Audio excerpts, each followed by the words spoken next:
Hello friends, तो कैसे हैं आप सब। तो आज बहुत ही बिज़ी डे है। तो सबसे पहले सुबह उठकर फटाफट हम लोग अपने खेत में गए। बाने का काम स्टार्ट हो रहा था, मक्खियाँ वगैरह लगानी थी। तो फ़िलहाल ये डॉगीज़ भी हमारे साथ साथ ही नाचते रहते हैं। तो फ़िलहाल मैं किचन का थोड़ा बहुत जो काम होता है सुबह का, वो फिनिश करने के बाद चाय लेके मम्मी और हस्बैंड के लिए गई थी खेत में। साथ में वैष्णवी को भी लेके गई थी। तो वैष्णवी कर रही है यहाँ एंजॉय और मैं यहाँ ज़बरदस्ती उसको ब्रेकफास्ट करवा रही थी। और उसके बाद मैं घर आकर बचे खुचे रोज़ की तरह मुझे ये समझ नहीं आता कि मेरे पास इतने सारे कपड़े कहाँ से हो जाते हैं वॉश करने के लिए।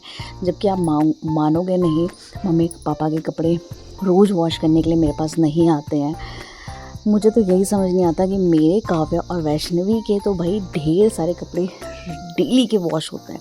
मतलब अगर एक दिन भी आपने स्किप कर दिया तो ये समझ लीजिए कि नेक्स्ट डे के लिए ऐसा लगता है कि पहले दिन कपड़े क्यों नहीं धोए। और आप मानोगे नहीं, ट्यूसडे और थर्सडे का जो दिन स्किप होता है, अगले दिन मुझ पे बहुत ज़्यादा भार पड़ जाता है। तो यहाँ फ़िलहाल मैं कुछ कपड़े धोती हुई, क्योंकि कल मैं कपड़े नहीं धो पाई थी और आज बहुत जल्दी सारा काम निपटाना पड़ रहा है, क्योंकि आज मुझे वैष्णवी को लेके जाना है। उसका जो है 3rd इंजेक्शन रहा हुआ है।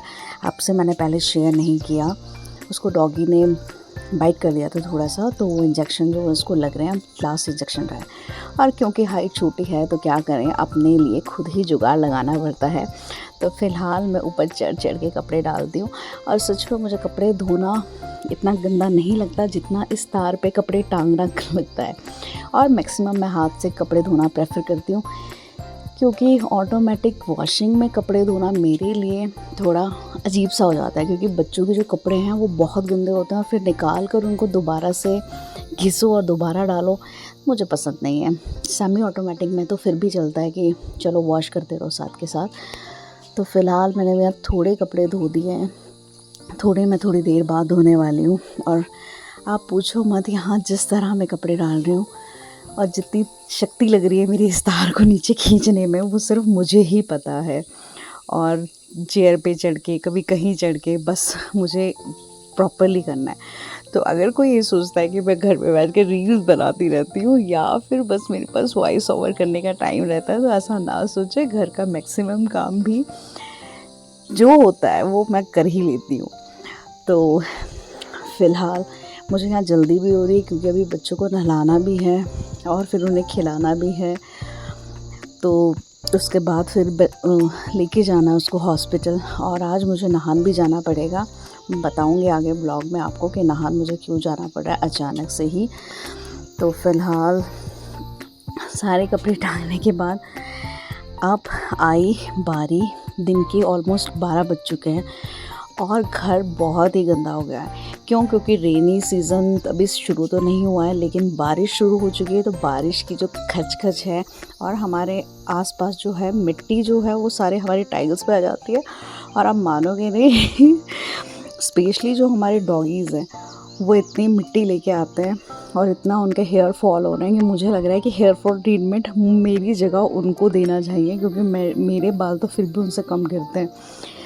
तो 12 बजे के आसपास यहाँ घर की साफ़ सफाई हो रही है। और ये भी ज़रूरी है, अब चाहे 12 बजे करनी पड़े चाहे 1 बजे करनी पड़े, बट क्लीनिनेस तो करनी पड़ती है। क्योंकि अगर कोई बाहर से आ गया तो उसे नहीं पता है कि हम लोग कितना बिज़ी रहता है। वो बस हमारी क्लीनिनेस देखकर ही समझ पाएगा कि हम लोग कितना पानी में हैं और कितना पानी से ऊपर है। और टाइल्स पे स्पेशली जो ये वाइट वाले स्क्वायर दिख रहे हैं आपको, इनको क्लीन करना तो भाई पूछो मत आप। और इतना बड़ा वरांडा क्लीन करना मेरे लिए तो यहाँ मोपिंग करना, पोछा मारना ही एक्सरसाइज से कम नहीं है।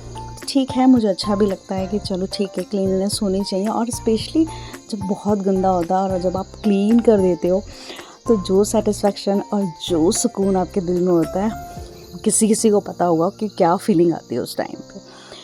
तो फ़िलहाल जितने भी प्लांट्स यहाँ रखे हुए हैं उनसे भी मिट्टी कई बार गिरती है, जैसे पानी वगैरह डालते हैं।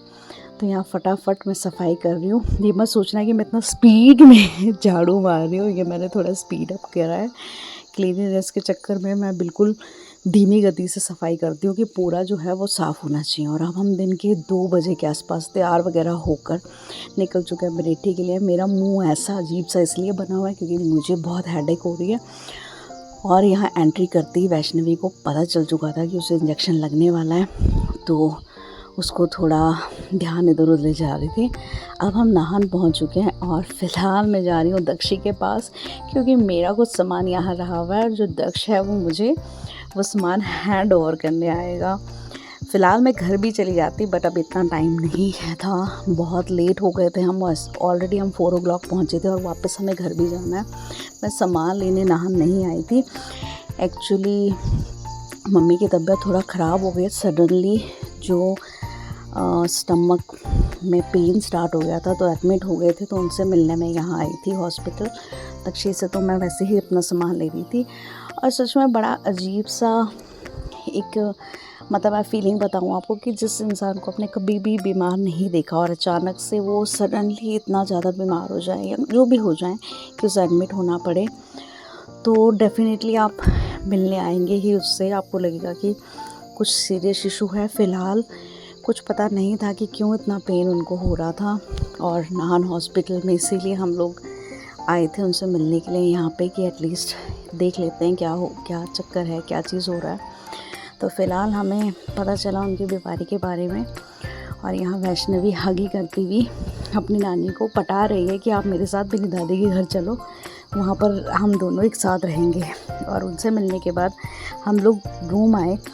वहाँ पे थोड़ा बहुत सामान पड़ा था और हमने सोचा कि एक कप थोड़ा चाय भी पी लें, थोड़ा रिलैक्स हो जाएं 5-10 मिनट्स। और फिर सामान लेने के बाद यहाँ रूम जाते हुए मुझे मिला अनिकेत, जो मेरी मैक्सिमम वीडियोस पे कमेंट करता है। और फिर हम निकल गए घर की ओर। तो ढलता हुआ सूरज बहुत ही मोटिवेशन देता है हम सबको कि ज़िंदगी में उतार चढ़ाव जो है वो आते रहेंगे।